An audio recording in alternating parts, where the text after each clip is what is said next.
Hey guys, I'm here in the United States, driving around and meeting some people that are very well informed in the real estate market, whom I work with and do research for me.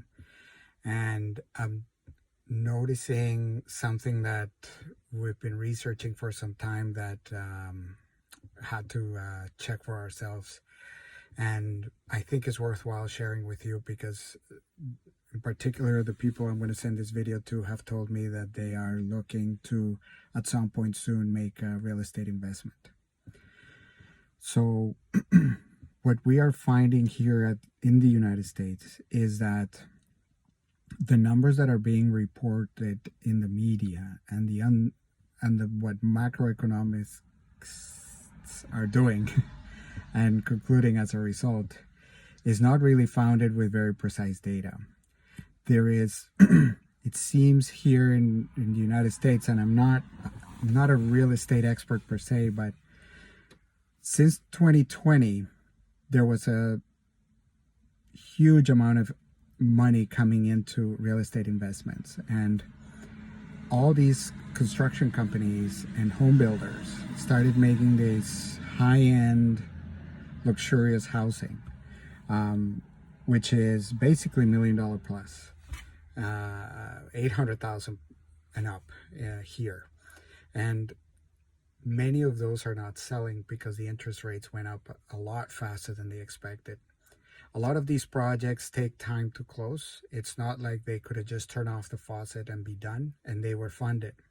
Also, investors flocked into for this purpose. And a bunch of large companies like BlackRock even started some new special closed-end funds that were designed for real estate development. And now we have a ton of houses that are coming into the market that are new, and there are no buyers for it.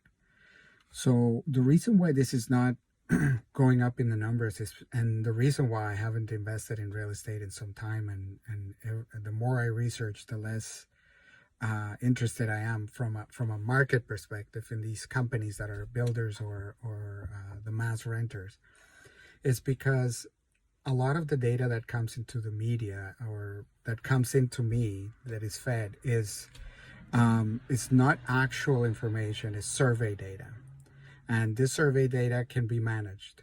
If you think about the real estate markets, real estate agents and everybody in the market, there's obviously an interest to give the perception that houses are moving, things are going, the amount of houses that are left in this area is small, so act now, right? And when you come in with a sense of urgency, you're going to be willing to bid higher.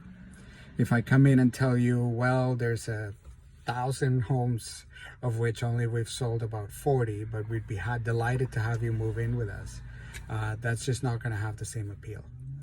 Likewise, there is another very important thing, and that is from a accounting perspective, from standards perspective.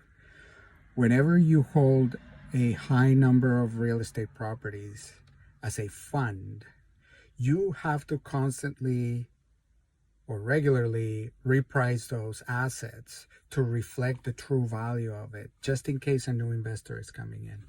In the real estate world, a house or a property's price is based on who the last buyer of that same location paid.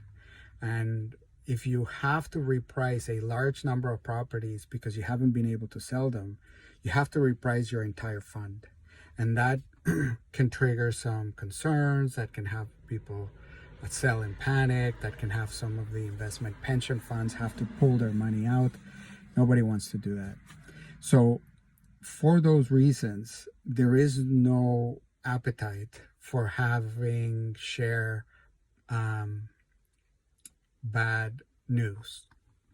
And if you have this fund quietly not report everything that's going on and all their selling numbers, and you have this other fund and you have this other fund, then everybody's fund is going to stay at a normal perceived market price, and your numbers can look better. So the opportunity for real estate investors like yourselves is going to come, if we are correct, at the time when these folks are required to report these new numbers. This will probably be sometime at year end or at some reporting period where they have to actually announce some of the lagging costs that they're having. Because if you build a property and you haven't sold it, you still have to have ongoing expenses on that property, on that land. There was a construction cost. There was all these costs that are going to need to be reported.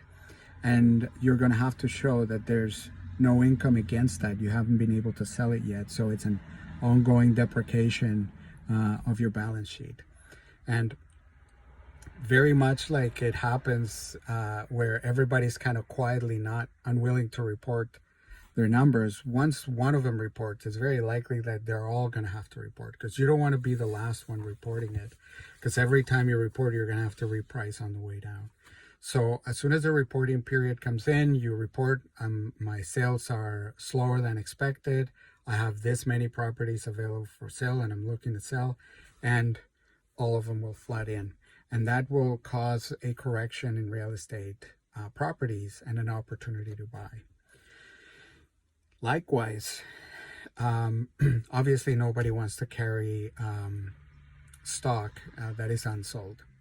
So I would encourage you guys to take a harder stand and be more difficult when it comes to bidding, and consider yourselves from a place of power, because anyone with cash and the means to be able to get a loan is going to have more opportunities than you think to buy. The key, I think, is going to have to be to wait, because these two things need to unfold, and the period of time by when they are going to have to announce all this, if I'm correct, it's going to take however long it's going to take, and it's not up to us. But when you're in a position of power where you're the one holding the cash instead of the property, time is your friend, and the longer you wait, the longer you go on vacation or grab some popcorn or save some more money, the closer the time will come in to do that. What I can tell you is that this looks very imminent. It looks to be more widespread than expected. There may have been way too many investors coming in during the COVID era expecting a boom in housing. That did occur somewhat, but it was short-lived, because central banks started raising rates, and they put some ice water on that hot market in a hurry. And probably another important factor to consider that plays into your benefit is going to be the fact that right until very recently, credit scores, which in the United States are generally called FICO scores, were very high for many people because they were receiving free money from the government. The video cut off. I don't know why that happened, but I was talking about people and their FICO scores. The fact that there were a lot of folks here were getting a lot of free money from the government during COVID, and they got a raise at work, and there were a bunch of plans installed to give you forbearance on loans, mortgages, and student loans and other things, meant that their credit scores were shooting up. I mean, the amount of money that people were able to save was incredible, combined with all the assets going up, like the stock market and real estate.